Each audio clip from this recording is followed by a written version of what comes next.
Yesterday I caused aggravation by walking too calmly through London Bridge Station. I was dressed for the part, but my part was to be dressed. I was feigning a life, whilst others strained to impress. There was pain in my eyes as I saw people stressed, wishing away their lives in corporate distress.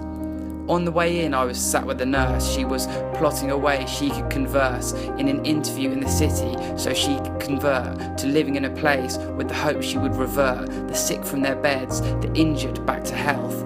And by back to health, I mean back to wealth, as though she would cure would most likely be the ones that pushed past her daily on fast coffee runs, juggling numbers, imaginary sums, to calculate salaries 100 times larger than the nurses that fitted their lines.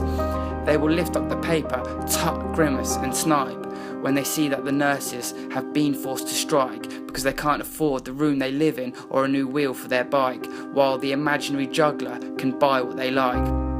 I left the station, walked out over the river. I fastened my suit, let out a quick shiver. Still in pursuit of ego and silver, I posed for the camera, pretending to figure. As I stood with no apology, an advert for technology. Through my own hypocrisy, I stopped to watch democracy failing right in front of me.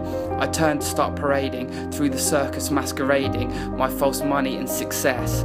Through the crowds of suits, high heels and new recruits, I saw a cold exhale that filled the air knee-height. A young girl sat on the floor beneath the cloak of night.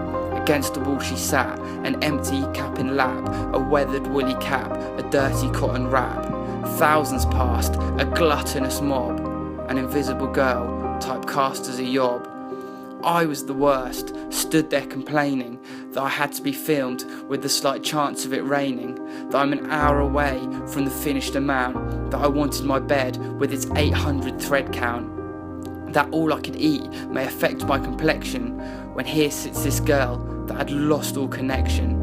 A lump in my throat, choking on self-despair. I rustled through my bag to see what I could spare. No money, only plastic, but I had a bottle of water.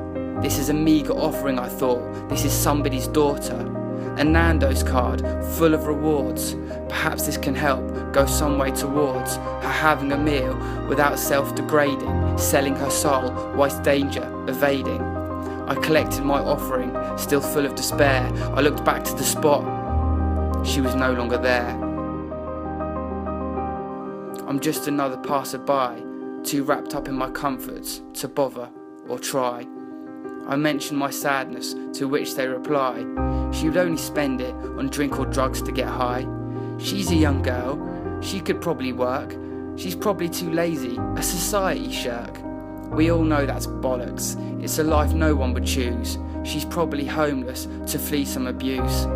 She may well take drugs, a moment of freedom from a hopeless world that's just left her bleeding.